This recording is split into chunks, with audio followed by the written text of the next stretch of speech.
ఓం నమ శివాయ. పరమేశ్వరాయ నమ.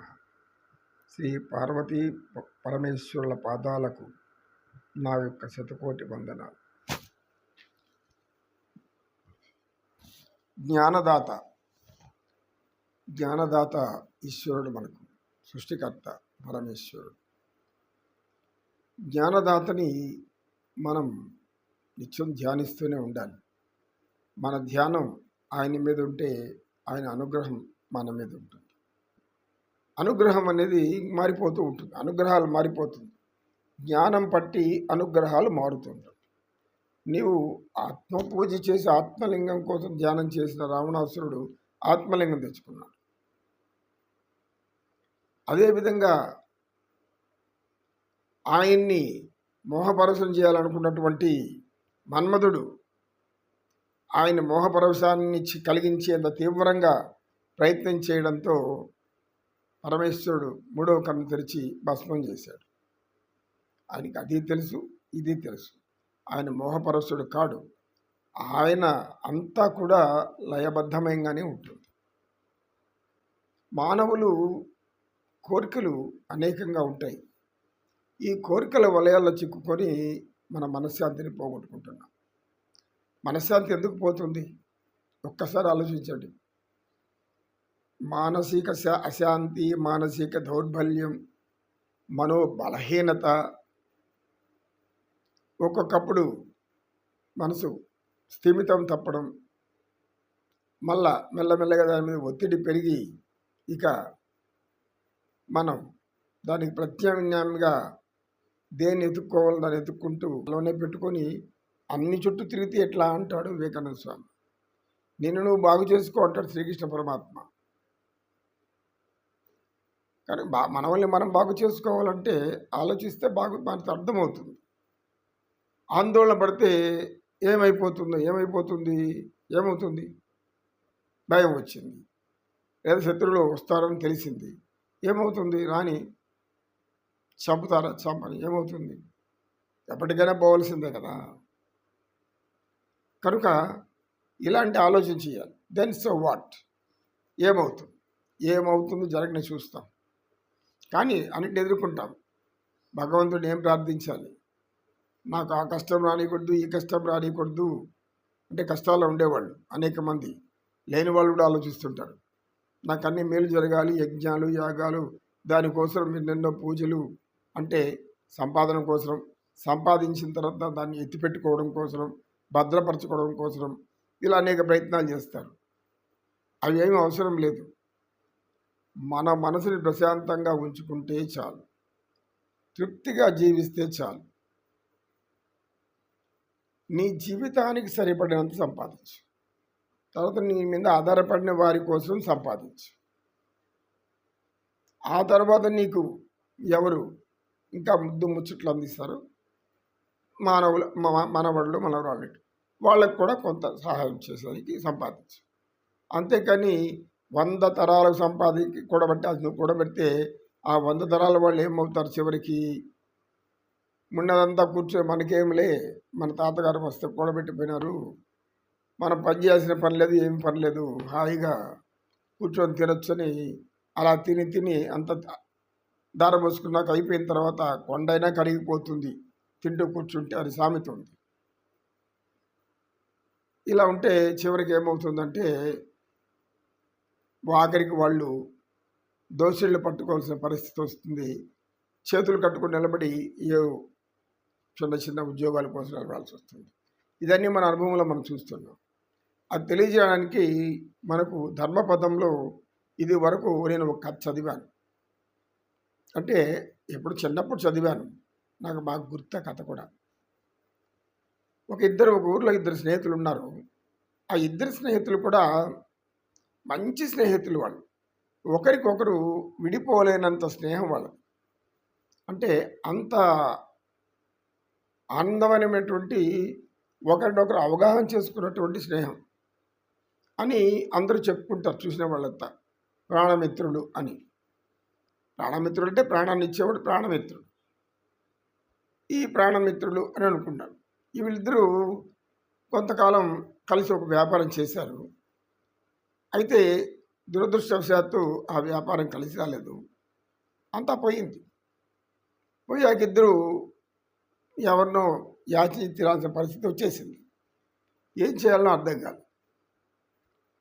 ఇద్దరు ఆలోచనలు ఎట్లుంటాయో చూడండి. ఇప్పుడు ఒక వ్యక్తి, అంటే మొదటి వ్యక్తి అనుకుందాం,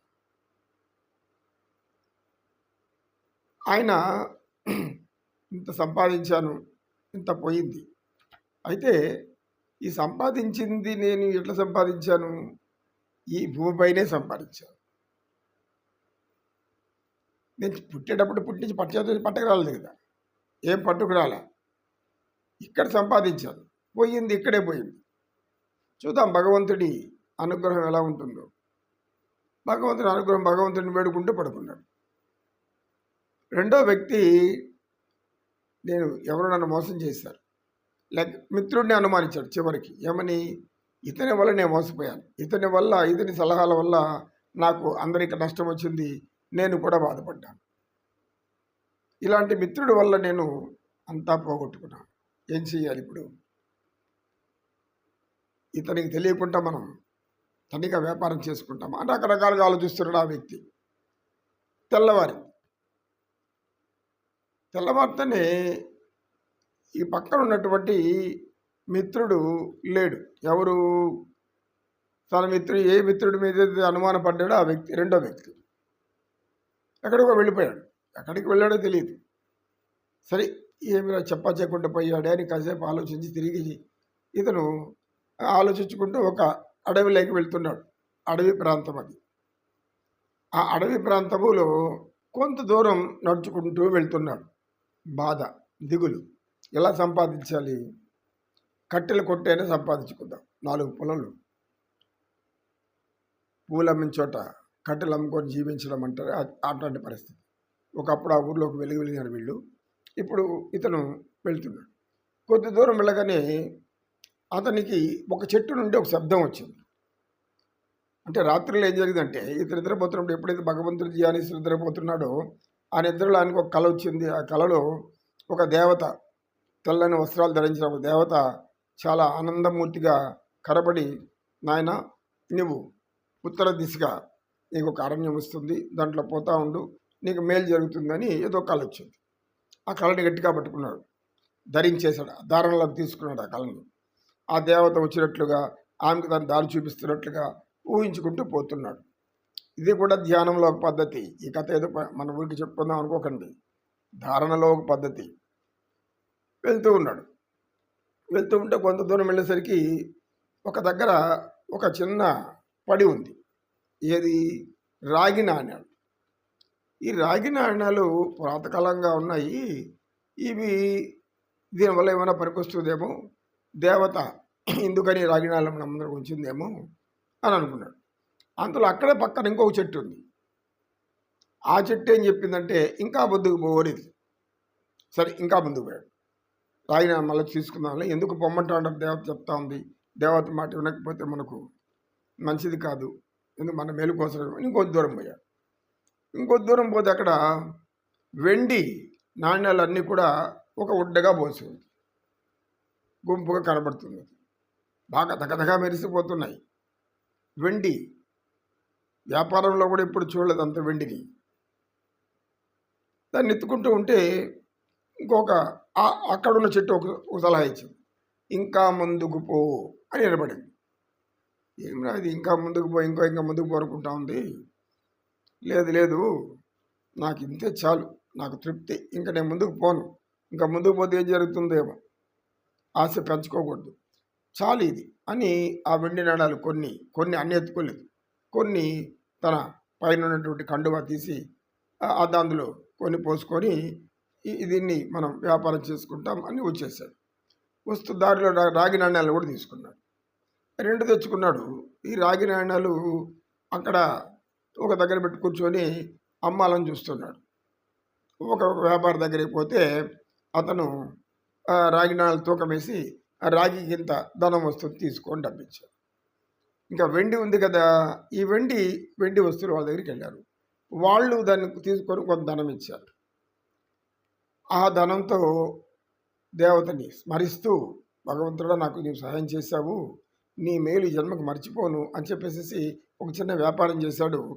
ఆ వ్యాపారం రాను రాను రాను రాను బాగా అభివృద్ధి చెందింది. బాగా ధనం సంపాదించేశాడు. మస్తుగా ధనం వచ్చేసింది. అనేక మంది నౌకర్లు, పనివారు, పొలాలున్నాయి. అది బాగా ధనం అయితే కలలో కనిపించిన దేవత యొక్క మూర్తిని, విగ్రహాన్ని తయారు చేసి పెట్టుకున్నాడు.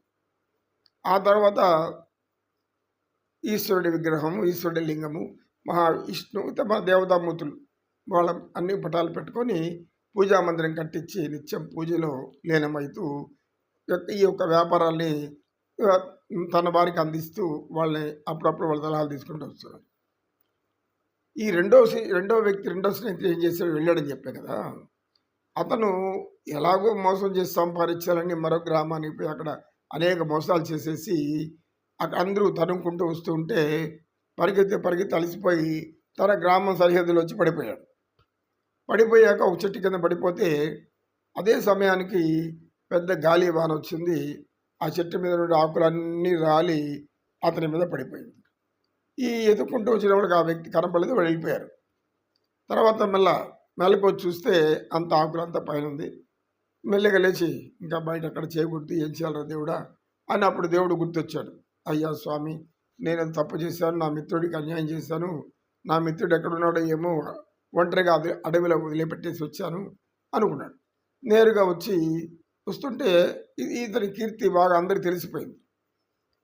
అందరి ఇచ్చే పేరు చెప్పుకుంటుంటే ఏమిటిది, నా మిత్రుడు ఇంత గొప్పవాడైపోయాడా అని వెంటనే అతని దగ్గరికి వెళ్ళాడు. వెళ్ళి మిత్రమా నేను అన్నాడు. నాన్న బాగుండవరా మిత్రమా, ఎక్కడున్నారు మీరు, ఇంతకాలం ఏమైపోయారు, మీకు చాలా దిగులు పడ్డాను, నేను కూడా వెతికాను, నన్ను అంతా చెప్పేస్తే ఇంత సంపద నీకు ఎలా వచ్చింది అన్నాడు. అయితే ఆయన అసత్యవాది కాదు, సత్యవాది. ఎందుకు, సత్యాన్ని నమ్ముకున్నవాడు ఎప్పుడు కూడా సత్యవాదిగానే ఉంటాడు, అసత్యం చెప్పడు. ఏదో ఆపద సమయాల్లో అంటే ప్రాణమాన ధన హాని జరిగేటప్పుడు చెప్పవచ్చని ధర్మసూత్రాలు కొంచెం ఉంది. చెప్పాడు, మొత్తం చెప్పాడు. అయితే నాకు ఆ దారి చూపెట్టి అన్నాడు. దారి కూడా చెప్పాడు, చెప్పి పంపించాడు. ఇతను పోతున్నాడు. ఇదే విధంగా రాగి నాణాలు కనపడింది. అక్కడ ఇంకా ముందుకు పోంటే వెండి నాణాలు కనపడింది. రాగి నాణాలు, వెండి కనపడింది. ఇంకా ముందుకు వెళ్తే బంగారు నాణాలు ఉంటే పోతే నిజంగానే బంగారు మెరిసిపోతూ కావలసిన రాశి పోసి ఉంది. అక్కడ ఆ రాశిగా పడి ఉన్నటువంటి బంగారు చూశాడు. ఎక్కడనే ఆనందం అయిపోయింది. ఇంకా ముందుకు పోండి అని మళ్ళా వినపడింది. అమ్మో, ఇంకా ముందుకు పో అంటున్నారు. ఇంకా ముందుకు పోతే ఇంకేమన్నా దొరుకుతాయిపోతే ఇట్లా రత్నాలు, వజ్రాలు అన్నీ కనబడుతున్నాయి అని ఇతనికి తృప్తి కలగలేదు. ఇంకా ఏదో ఉంటుంది అనిపోయాడు. కొద్ది దూరం వెళ్ళగానే ఒక పెద్ద మహావృక్షం, ఆ వృక్షం కింద ఒక వ్యక్తి ఉన్నాడు. ఆ వ్యక్తి ఎలా ఉన్నాడంటే తెల్లని వస్త్రాలు ధరించి ఉన్నాడు. అయితే శరీరం అంతా కూడా రక్తం కారుతూ నిండుతూ ఉంది. చిన్న చిన్న మాంసపు ముక్కలు పడుతూ ఉంది. బాధతో, ఎక్కడ లేని బాధతో ఆవేదన చెందుతున్నాడు, ఏడుస్తున్నాడు. ఇతను ఆ వ్యక్తిని చూశాడు. చూసి ఎందుకు ఇంత దీనస్థితిలో ఉన్నాడు, ఇక్కడ వజ్రాలు, వైడూర్యాలు, రత్నాలు, రాసులు, బంగారం ఉంటే ఈయన ఇక్కడ ఎందుకు ఇలా ఉన్నాడు అనుకుని ఆలోచన వచ్చింది. అప్పుడు కూడా ఆలోచించలేదు ఆ వ్యక్తి ఎందుకు ఇలా ఉన్నాడు అని. వెంటనే దగ్గరికి వెళ్ళి, అయ్యా మీరెవరు, ఎందుకు ఇలా అయిపోయారు అని అన్నాడు. అంతే, ఇంకేమనలేదు. వెంటనే అతని తల మీద తిరుగుతున్నటువంటి ఒక చక్రం, ముళ్ళ చక్రం, అది ఉదాహరణకు విష్ణు చక్రం లాగా, ఆ ముళ్ళ చక్రం తలకు చుట్టుకుంది.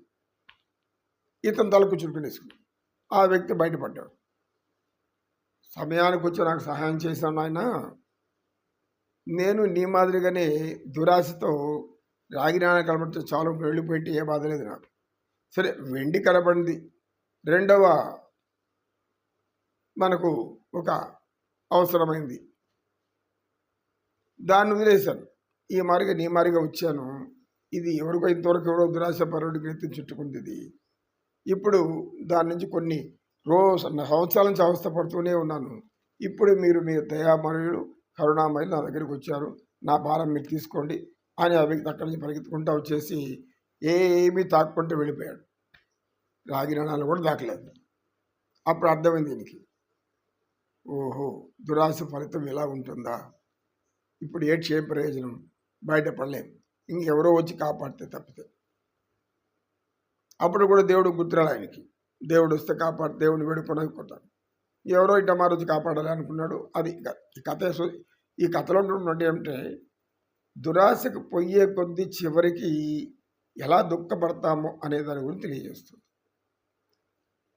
వచ్చిన దాంతో తృప్తి పడుతూ ఉంటే సంతోషం. అదే జీవనాన్ని కొనసాగిస్తూ ఉంటే ఆనందం. ఇంకా మరీ అనేక కార్యక్రమాలకు పోకుండా 10 వ్యాపారాలు, 20 వ్యాపారాలు, 30 వ్యాపారాలు ఇట్లా అనేక వస్తువులు అనేక వ్యాపారాల్లో పెట్టుకుంటే మనసుని పంపించేస్తే మనసుని అవన్నీ లాగుతూ ఉంటాయి. ఏది మన కొక్కెమేసి పాదాల గొలుసులాగా బావిలో తోడెత్తుకుంటాం కదా, అట్లాంటి శూలాల్లా గుచ్చుకొని బయటికి లాగుతుంది. అప్పుడు మనసు ఏమవుతుంది? మనసు ఇంకా చెడిపోకుండా ఎలా బాగుంటుంది? ఒక విషయం మీద అయితే ఆనందం, అనేక విషయాల మీద అయితే బాధ, ఆవేశం, కోపం, దుఃఖం, ఇంకా అనేకమైతే నరకం అని కథ చెప్పి, కనుక శిష్యులారా మీరందరూ కూడా బోధించేటప్పుడు సంతృప్తిగా జీవించండి. మీకు ఆహారం పెట్టారనుకోండి, అన్నదాత సుఖీ భవ. మీకు ఏదైనా కానుకలు ఇస్తూ ఉంటే నమస్కారం, మేము ఉచితంగా ఎవరి దగ్గర నుంచి ఏమీ తీసుకోము. అపరిగ్రహం ఉంది కదా, అపరిగ్రహం అంటే ఎవరి నుండి ఉచితంగా ఏది తీసుకోకూడదు, వారి ఏదో చేసి మనం తీసుకోవాలి. ఈ కథ మీరందరూ కూడా గుర్తుపెట్టుకుంటే మంచిది అని చెప్పి సత్యనిష్ఠుడు ఆ రోజుకి సెలవు తీసుకున్నాడు. ఓం నమో నారాయణాయ నమః. విశ్వరూపాయ విశ్వేశ్వరాయ అనంతాయ అచ్యుతాయ కేశవాయ మాధవాయ గోవిందాయ నమః.